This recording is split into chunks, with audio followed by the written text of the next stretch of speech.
అంటున్నారు. ఇక ఒకే ఇంట్లో ముగ్గురు కూతుళ్లను కోల్పోయిన ఘటన అయితే అందరినీ కలిచివేస్తోంది. ఈ ప్రమాదంపై రాష్ట్ర మానవ హక్కుల కమిషన్ డిసెంబర్ 15లోగా నివేదిక ఇవ్వాలని ఆదేశించింది. ఇదే అంశంపై ఇవాల్టి డిఎన్ఏలో డిస్కస్ చేద్దాం. Good evening Bharat. Good evening. So ఎవరు బాధ్యులంటే ఒకరిపై ఒకరు ఆరోపణలు చేసుకుంటున్నారు అన్ని పార్టీలు.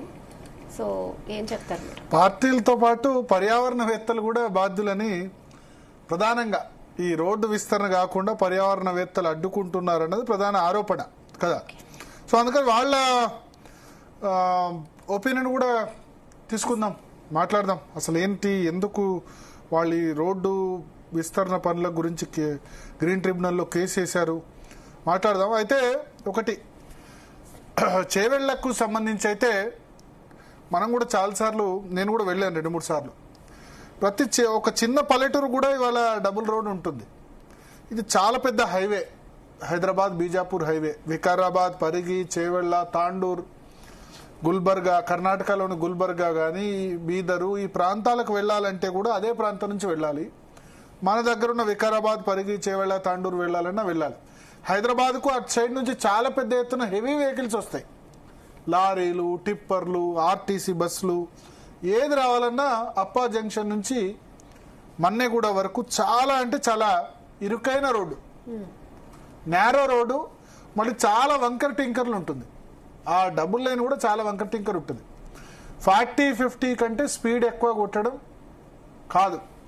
ఇప్పుడు మన వాహనదారులకు అలవాటు అయిపోయింది. ఔటర్ రింగ్ రోడ్ మీద 100, 120, 140 కూడా కొడుతున్నారు. ఇప్పుడు ఔటర్ రింగ్ రోడ్ దాకా అప్పా జంక్షన్ వరకేమో 100, 120 కొట్టి అక్కడి నుంచి ఇప్పుడు చేవెళ్ళ, వికారాబాద్, పరిగి, తాండూరు పోయే వాళ్ళు ఇక్కడ స్లో కావాలంటే కష్టం. అందుకని ఓవర్టేక్ చేయడము, ఏదో విధంగా జిగ్జాగ్ డ్రైవింగ్ ప్రయత్నం చేస్తారు. ఒకటి, ఇంకా వేరే ఏవైనా చూడండి, నిజామాబాద్ హైవే 100+ స్పీడ్తో కొట్టేస్తారు. కరీంనగర్కు వెళ్ళేది 100+తో వెళ్తారు. కొంత నిజామాబాద్ హైవే కంటే కొంచెం ఇబ్బంది ఉన్నా, ఆదిలాబాద్ వెళ్ళాలన్నా, మహబూబ్ నగర్ వెళ్ళాలన్నా, శ్రీశైలం వెళ్ళాలన్నా, నల్గొండ వెళ్ళాలన్నా, ఎక్కడ వెళ్ళాలన్నా, ఏ ఉమ్మడి జిల్లా కేంద్రానికి వెళ్ళాలన్నా అన్ని కూడా 4 లేన్ ఉన్నాయి. చాలా మంచి రోడ్స్ ఉన్నాయి. వరంగల్ ఇబ్బంది ఉండే 4-5 years బ్యాక్ వరంగల్ కూడా సెట్ అయిపోయింది. వరంగల్ కూడా అద్భుతమైన రోడ్డు మనకు కనిపిస్తుంది. 4 lane, 6 lane. Vijayawada route also 4 lane ఉంది. 4 లేన్ ఉన్నా అక్కడ యాక్సిడెంట్స్ చాలా అవుతాయి. వనస్థలిపురం ఆ దాటి తర్వాత మునుగోడు ఆ ప్రాంతం వెళ్ళిన తర్వాత ఇది ఇంకా కూడా డబల్ రోడే. 2000 ఆస్కార్ ఫెర్నాండేజ్ ఉన్నప్పుడు టెక్నికల్గా క్లియరెన్స్ వచ్చింది. బట్ ఆ తర్వాత నుంచి కూడా ఇదే ఉంది. 2015-16లోనే శాంక్షన్ అయింది. అయితే కొద్దిమంది కేసు వేశారు, మర్రి చెట్టులు చాలా ఉన్నాయి అని చెప్పి గ్రీన్ ట్రిబ్యునల్లో కేసు వేయడం జరిగింది. దానివల్ల మొన్నటి వరకు కూడా ఇది క్లియరెన్స్ కాలేదు. సరే, అధికార ప్రతిపక్షాలు అందరూ కూడా ఒకళ్ళ మీద ఒకళ్ళు ఆరోపణలు గుప్పించుకుంటున్నారు. ఇక్కడ మనం 2 రకాలు చూడాలి. ఎన్విరాన్మెంట్, పర్యావరణ అవసరమే. ఎట్ ది సేమ్ టైం మానవ జీవన విధానం తర్వాత ఖచ్చితంగా ఇప్పుడు చెట్లను కొట్టేయడం అనేది తప్పనిసరి అయింది.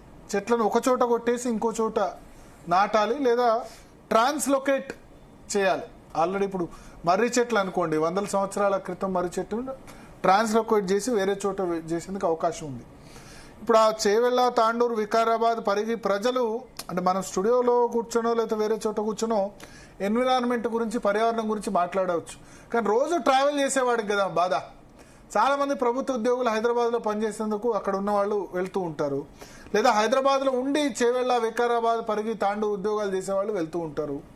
పొద్దున peak traffic time Chevella, Vikarabad, Parigi, తాండూరుకు వచ్చే వాళ్ళంతా కూడా ఆఫీసులకు హైదరాబాద్కి వచ్చే వాళ్ళకి, స్కూళ్ళు, కాలేజీలో చదువుకోవడానికి వచ్చే వాళ్ళకి పెద్దగా రంగారెడ్డి జిల్లా నేనేమంటానంటే చాలా నిర్లక్ష్యానికి గురైన జిల్లా ఉమ్మడి రంగారెడ్డి జిల్లా. రంగారెడ్డి జిల్లాలో ఎస్పెషల్లీ వికారాబాద్ పార్ట్.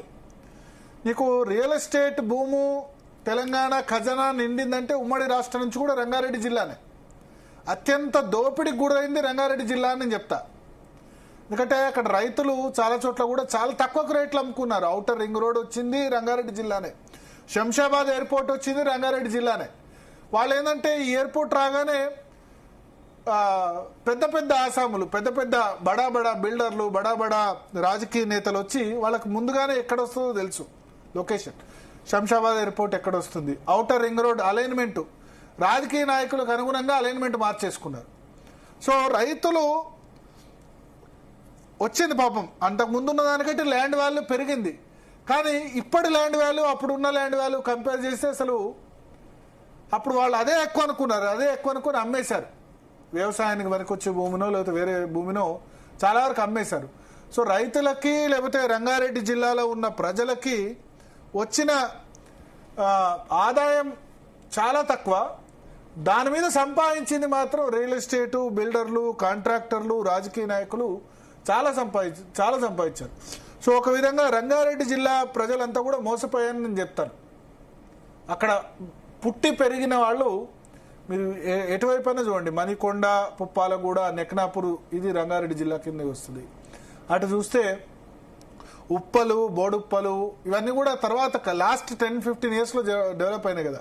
ఉప్పలు, బోడుప్పలు, పీర్జాదిగూడ, జవహర్ నగరు, తర్వాత హైదర్ షా కోటు, బండ్లగూడ, ఇవన్నీ కూడా రంగారెడ్డి జిల్లా హైదరాబాద్ చుట్టుపక్కల రంగారెడ్డి జిల్లానే ఉంటుంది. కొంత అటుపోతే పటాన్చెరు, సంగారెడ్డి ఏమో ఉమ్మడి మెదక్ జిల్లా. సో ఉమ్మడి రంగారెడ్డి జిల్లా అటు మేడ్చలు ఇవన్నీ కూడా కాలక్రమంలో డెవలప్ అయిన తర్వాత వాళ్ళు ఫలాల్ని వాళ్ళు అందుకోకుండా వేరే వాళ్ళు అందుకున్నారు, ల్యాండ్, రియల్ ఎస్టేట్ సంబంధించి. సో ఈ చేవెళ్ళ, వికారాబాద్, పరిగి, తాండూరు పరిస్థితి ఏంటంటే డిగ్రీ కాలేజీలు, పీజీ కాలేజీలు కూడా మొన్నటి వరకు లేవు. ఉమ్మడి రంగారెడ్డి జిల్లాలో చేవెళ్ళ, వికారాబాద్, పరిగి, తాండూరు వాళ్ళు డిగ్రీ చదువుకోవాలంటే 2009 ఉమ్మడి రాష్ట్రంలో 2009-2010 వరకు కూడా ఉమ్మడి రాష్ట్రంలో వీళ్ళు డిగ్రీ చదువుకోవాలంటే తాండూరు నుంచి హైదరాబాద్కు రావాల్సి వచ్చేది. దాన్ని బాగా హైలైట్ చేసింది ఎవరంటే ప్రొఫెసర్ నాగేశ్వర్. ఆయన గ్రాడ్యుయేట్ ఎమ్మెల్సీ నిల్చున్నప్పుడు ఉమ్మడి రంగారెడ్డి జిల్లాలో ప్రభుత్వ పరంగా ఒక్క ప్రభుత్వ డిగ్రీ కాలేజ్ కూడా లేదు. తాండూరు, వికారాబాద్, పరిగి, చేవెళ్ళ ఇదంతా అసలు ఇంటీరియర్ రూరల్ రంగారెడ్డి. మనకు అర్బన్ రంగారెడ్డి అంటే గచ్చిబౌలి, నానక్రామ్ కూడా అర్బన్ రంగారెడ్డి. హైదరాబాద్ ఉన్నది చాలా లిమిటెడ్ జోన్. ఇటు హైటెక్ సిటీ ఉంది రంగారెడ్డి జిల్లానే కదా. గచ్చిబౌలి, మాదాపూర్ ఇవన్నీ కూడా, కాజాగూడ, నానక్రామ్ కూడా అన్నీ కూడా. సో ఉమ్మడి రంగారెడ్డి జిల్లా ప్రజలు అత్యంత ఎక్కువ, అంటే ఇక్కడే పుట్టి ఇక్కడ పెరిగిన వాళ్ళు అత్యంత ఎక్కువ మోసపోయినారని నేను అంట. చాలా తక్కువకే వాళ్ళు భూములు అమ్ముకున్నారు. ఇవన్నీ ప్రాజెక్టులకు కూడా భూములు త్యాగం చేసింది. ఇవాళ ఔటర్ రింగ్ రోడ్ బెంగళూరు లేదు, ట్రాఫిక్ మనకు ఔటర్ బెంగళూరు లేకుండా హైదరాబాద్ ట్రాఫిక్ బెంగళూరుతో కంపేర్ చేస్తే మిగతా సిటీస్తో పోలిస్తే కంపారిజన్లీ తక్కువ ఉందంటే కారణం outer ring road. Outer ring రోడ్కు రైతులు భూములు ఇవ్వడం వల్లే మనం ఇట్లా ఉన్నాం. హైటెక్ సిటీకి భూములు ఇవ్వడం వల్లే మన విధమైన సిచ్యువేషన్లో ఉన్నాం. గచ్చిబౌలి, నానక్రామ్గూడ, కాజాగూడ ఇవన్నీ కూడా ఈ ఇన్ఫ్రాస్ట్రక్చర్ డెవలప్ అయిందంటే అది ఉమ్మడి రంగారెడ్డి జిల్లా ప్రజల పుణ్యం. అక్కడ ప్రభుత్వ భూములు ఉన్నాయి, ప్రజలు కూడా ఎస్సీజెడ్ల కోసం వాటి కోసం ప్రభుత్వం ఇచ్చిన భూసేకరణ కోసం ఇచ్చారు. ఎయిర్పోర్ట్ ప్రభుత్వం జిఎంఆర్ ఎయిర్పోర్ట్ కోసం కేటాయించిన ఆ చుట్టుపక్కల వాళ్ళు కూడా చాలా త్యాగం చేశారు. వాళ్ళు పొందింది చాలా తక్కువ, త్యాగం చేసింది ఎక్కువ. సో అత్యంత దేశంలో ఇప్పుడు అత్యంత తలసరి ఆదాయం కలిగిన జిల్లా ఉమ్మడి రంగారెడ్డి జిల్లా. గుర్గావ్, నోయిడా, ఫరీదాబాద్, ముంబై ఇవన్నీ జిల్లాల కంటే కూడా ఎక్కువ తలసరి ఆదాయం, దేశంలో అత్యంత ఎక్కువ తలసరి ఆదాయం ఉమ్మడి మన రంగారెడ్డి జిల్లా. రంగారెడ్డి జిల్లా అత్యంత తలసరి ఆదాయం దేశంలోనే ఉంది. అంటే ఇక్కడ వచ్చిన సంపదని, ఇక్కడ వచ్చిన డబ్బుల్ని తెలంగాణలో మిగతా రాష్ట్రాల్లో మనం ఖర్చు పెడుతున్నాం. ఈవెన్ ఉమ్మడి ఆంధ్రప్రదేశ్లో కూడా ఈ రంగారెడ్డి జిల్లాలో వచ్చిన సంపదని ఎక్కువ ఖర్చు పెడుతున్నాం. హైదరాబాద్లో వచ్చిన సంపద అంటాం, హైదరాబాద్లో ఓల్డ్ సిటీలో ఏం సంపద రావట్లేదు, గుర్తుపెట్టుకోండి. వచ్చిందంతా గచ్చిబౌలి, కాజాగూడ, నానక్రామ్గూడ, మాదాపూర్ ఇక్కడే చాలా రెవెన్యూ జనరేట్ అవుతుంది. సాఫ్ట్వేర్ కంపెనీస్ ఇక్కడే ఉన్నాయి, పబ్బులు ఇక్కడే ఉన్నాయి, థియేటర్స్ ఇక్కడే ఉన్నాయి, బార్లు ఇక్కడే ఉన్నాయి. తాగితే ఆల్కహాల్ ఇక్కడే ఎక్కువ, లిక్కర్ సేల్స్ ఇక్కడే ఎక్కువ, పెట్రోల్ డీజిల్ సేల్స్ ఇక్కడే ఎక్కువ, జిఎస్టీ ఇక్కడే ఎక్కువ. సో అన్ని విధాలుగా రాష్ట్ర ప్రభుత్వానికి ఆదాయం. అందుకని ఉమ్మడి రంగారెడ్డి జిల్లాలో అత్యధిక ఖర్చు, తలసరి ఆదాయం. ఎందుకంటే ఐటీ వాళ్ళందరూ ఉండేది ఇక్కడే ఎక్కువ కాబట్టి ఆదాయం ఎక్కువ ఉంది కాబట్టి ఖర్చు కూడా ఇక్కడే పెడతారు. దీని ద్వారానే రాష్ట్ర ప్రభుత్వానికి ఆదాయం వస్తుంది. కానీ వీళ్ళు పొందిన ఫలాలు చాలా తక్కువ అంట నేను. సో ఉమ్మడి రంగారెడ్డి నిధులతో మిగతా ప్రాంతాలు డెవలప్ అయినాయి, కానీ వికారాబాద్, పరిగి, తాండూరు, చేవెళ్ళ మాత్రం అత్యంత నిర్లక్ష్యానికి ఇవాళ కూడా గురైన పరిస్థితి. ఎందుకంటే అటవీ ప్రాంతం కావడం, దాని ఆ డెవలప్మెంట్ కొన్ని పల్లెటూరులో అవి చూస్తే సరిగ్గా రోడ్లు లేని కూడా పరిస్థితి. మెడికల్ ఫెసిలిటీస్ కూడా అధ్వానం. ప్రధానికి హైదరాబాద్ రావాలంటే మళ్ళీ ఈ హైవే నుంచే ప్రయాణించాలి. సో ఇటువంటి ఇబ్బందులు మనకు ఇక్కడ కనిపిస్తాయి. మాట్లాడదాం. మనతో పాటు